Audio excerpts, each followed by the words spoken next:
नमस्कार, मैं हूं अर्जिता मिश्रा और आप देख रहे हैं दी पॉलिटिकल टेस्ट। लोकसभा चुनाव 2024 के चुनावी नतीजे सामने आने के बाद से यूपी की सियासी जमीन पर कई तरह के बदलाव देखने को मिल रहे हैं। बात चाहे कांग्रेस और समाजवादी पार्टी के गठबंधन को मिली बम्पर जीत की हो या फिर बीजेपी को मिली चौंका देने वाली हार की, लेकिन सबसे बड़ा टर्निंग पॉइंट साबित हुआ बसपा के लिए, जो कि इस बार शून्य पर सिमट कर रह गई। और ये करारी शिकस्त कहीं ना कहीं आला कमान के लिए आंखें खोलने वाली साबित हुई।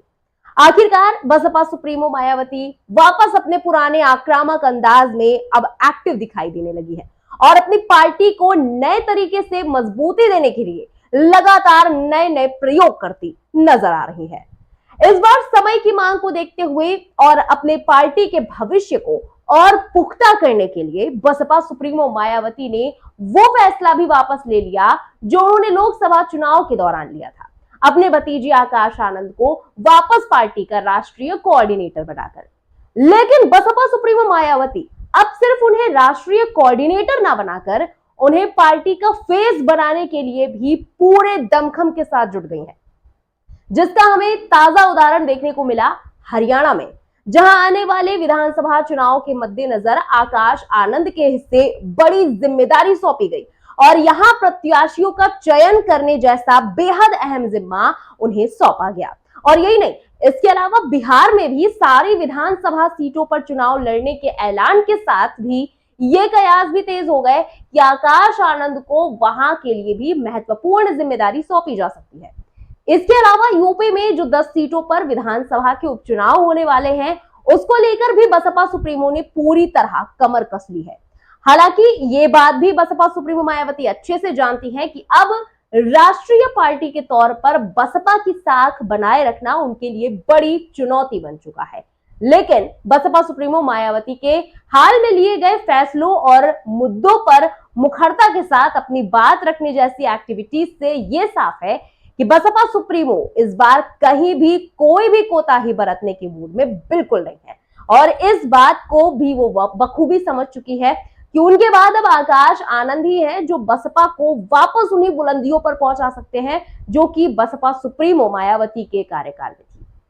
ऐसे में अब बसपा सुप्रीमो ने न सिर्फ यूपी, बिहार और हरियाणा में बल्कि देश के अन्य राज्यों में भी पार्टी को राष्ट्रीय स्तर पर मजबूती देने के लिए एक्शन मोड अख्तियार कर लिया है। हाल ही में खबरें सामने आई कि आकाश आनंद संगठन का विस्तार करने के लिए अगस्त के पहले हफ्ते में अन्य राज्यों के दौरे पर निकलने वाले और इसकी शुरुआत वो करेंगे हरियाणा से। हरियाणा में आने वाले कुछ दिनों में चुनाव होने हैं और इस वजह से आकाश आनंद वहां विधानसभा चुनाव के मद्देनजर दौरा करेंगे। इसके साथ ही पूरे देश में वो दलितों को एकजुट करने की कवायद शुरू करेंगे। मायावती और आकाश आनंद फिलहाल दिल्ली में है, जहां पार्टी के मुख्य कार्यालय पर आकाश आनंद के इस विजय रथ को निकालने की पूरी तैयारियां जोरों पर शुरू है और इसको लेकर रणनीति बनाई जा रही है, उन्हें अंतिम रूप दिया जा रहा है। आकाश आनंद ने जिस तरह से 2024 के लोकसभा चुनाव में पश्चिम से लेकर मध्य उत्तर प्रदेश तक लगभग अलग अलग रैलियां बैक टू बैक की, उसमें उनके तेवर से जिस तरह से दलित एकजुट हुआ और युवा उनके भाषणों से खास तौर पर आकर्षित हुआ, उसको देखकर अब अन्य राज्यों में भी बसपा के समर्थकों की डिमांड आकाश आनंद को लेकर बढ़ गई है और उम्मीदें भी जाग गई है, क्योंकि मायावती के बाद अब देखा जाए तो आकाश आनंद को ही बसपा के अगले बड़े चेहरे के रूप में देखा जा रहा है। और इसी वजह से अब बसपा के अलग अलग राज्यों में पदाधिकारियों और कार्यकर्ताओं द्वारा आकाश आनंद को बड़े बड़े मोर्चे संभालने के लिए बुलाया जा रहा है, ताकि पार्टी को न सिर्फ अपनी राष्ट्रीय पार्टी के रूप में साख बचाए रखने में मदद मिले, बल्कि अन्य राज्यों में भी जनता के बीच पार्टी की जमीन तैयार करने का मौका मिले। ऐसा इसलिए भी क्योंकि ऐसा ही प्रयोग लोकसभा चुनाव से ठीक पहले कांग्रेस ने भी किया था। राहुल गांधी को बतौर प्रधानमंत्री का चेहरा पोर्ट्रे करने के साथ ही आम जनता के बीच उन्हें एक ब्रांड के तौर पर और कांग्रेस के सुनहरे भविष्य के रूप में स्थापित करने के लिए, और इसका फायदा उन्हें मिला भी जब भारत जोड़ो यात्रा और भारत जोड़ो न्याय यात्रा के दौरान राहुल गांधी आम जनता के बीच पहुंचे और उनकी व्यक्तिगत छवि को इससे काफी ज्यादा प्रॉफिट मिला। ठीक इसी तरह अब बसपा सुप्रीमो मायावती भी आकाश आनंद को बसपा के फ्यूचर और अपने उत्तराधिकारी के तौर पर मजबूती के साथ स्थापित करने के लिए उन्हें बड़ी बड़ी जिम्मेदारियां सौंप रही हैं। और यूपी बिहार के अलावा अब झारखंड, महाराष्ट्र, हरियाणा में भी उन्हें बसपा सुप्रीमो के बाद बतौर बसपा के फ्यूचर फेस के तौर पर भी मैदान में उतारने के लिए जुट चुकी है।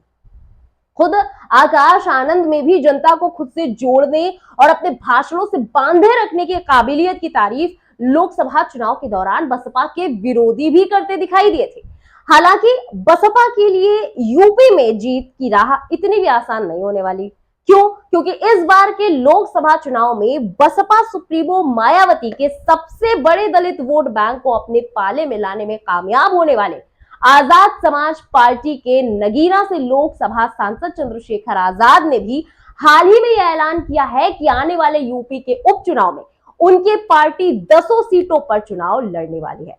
अब आजाद समाज पार्टी के उपचुनाव में उतरने से सपा के साथ साथ बसपा के दलित वोटों में बड़ी सेंधमारी होने की पूरे आसार है, क्योंकि जिस तरह से नगीना लोकसभा सीट से चंद्रशेखर आजाद ने पहली बार ही सांसदी का चुनाव लड़कर लोकसभा का रास्ता तय कर लिया, उससे साफ है कि बसपा सुप्रीमो मायावती के लिए चंद्रशेखर आजाद का यह ऐलान थोड़ा टेंशन देने वाला जरूर है। और तो और उपचुनाव में बसपा का खेल कहीं ना कहीं बिगड़ सकता है। इसलिए ऐसी संभावना जताई जा रही है कि चंद्रशेखर यहां बसपा को बड़ा चैलेंज दे सकते हैं। लेकिन आकाश आनंद जिस तरह से पूरी मैच्योरिटी के साथ बड़ी बड़ी जिम्मेदारियों को बखूबी निभाने का जिम्मा अपने कंधे पर लेकर बसपा का पुनरुद्धार करने का, उसे रिवाइव करने के लक्ष्य को लेकर वापस बसपा सुप्रीमो के उत्तराधिकारी और पार्टी के राष्ट्रीय कोऑर्डिनेटर के तौर पर मैदान में उतर चुके हैं और अब यूपी के अलावा अन्य राज्यों में भी दौरों के साथ खुद को बसपा ब्रांड इमेज के तौर पर